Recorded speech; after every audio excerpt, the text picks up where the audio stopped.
America से शुरू हुए बैंकिंग संकट का असर ग्लोबल लेवल पर देखने को मिला। हर सेक्टर में कहीं ना कहीं इसका नेगेटिव असर देखा गया।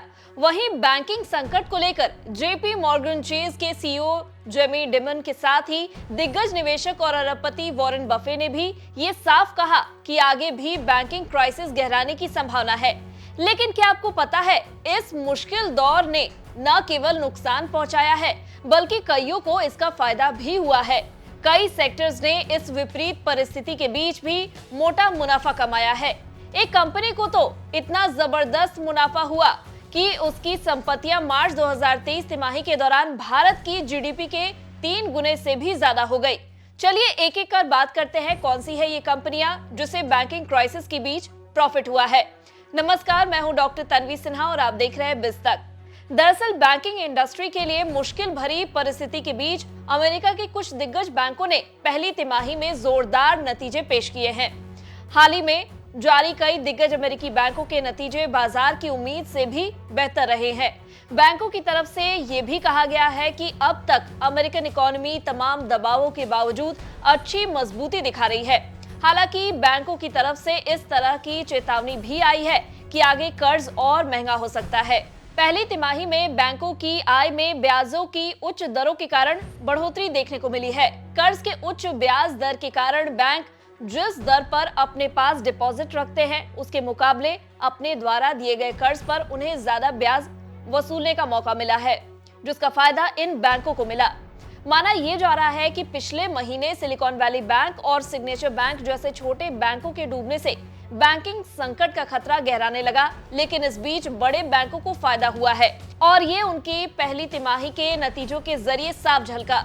इसका कारण ये था कि छोटे बैंकों के ग्राहक ज्यादा सुरक्षा और स्टेबिलिटी के लिए बड़े बैंकों की ओर रुख कर रहे हैं। शुक्रवार को आए जेपी मॉर्गन चेज के नतीजों के मुताबिक पहली तिमाही में हर नजरिए से उसका प्रदर्शन शानदार रहा है।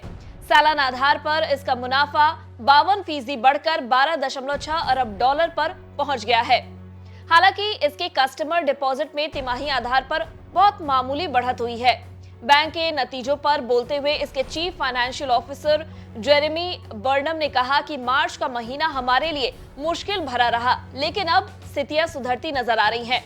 इसी तरह बैंक के सीईओ जेमी डिमन ने कहा कि आखिरकार अंत में हमें मंदी का सामना करना ही पड़ेगा, लेकिन अब इसके आने में थोड़ी देरी हो सकती है।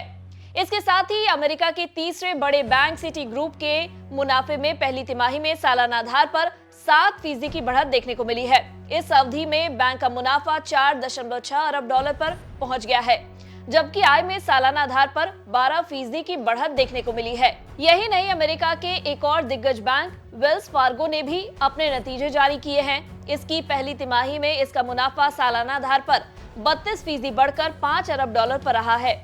इसी तरह अमेरिका के छठे सबसे बड़े बैंक पीएनसी फाइनेंशियल ने कहा कि बैंकिंग सेक्टर के उठापटक के चलते उसके कारोबार में मजबूती आई है। गौरतलब है कि पीएनसी फाइनेंशियल्स ने पिछले महीने फर्स्ट रिपब्लिक बैंक को बचाने में महत्वपूर्ण भूमिका निभाई थी।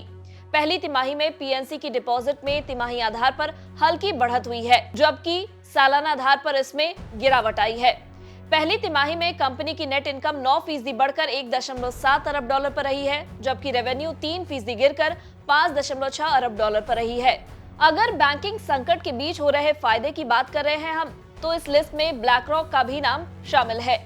आप चौंक जाएंगे ये जानकर कि बैंकिंग संकट से इस कंपनी को इतना फायदा हुआ है कि इसकी संपत्तियां मार्च 2023 तिमाही के दौरान भारत की जीडीपी के 3 गुने से भी ज्यादा हो गई है।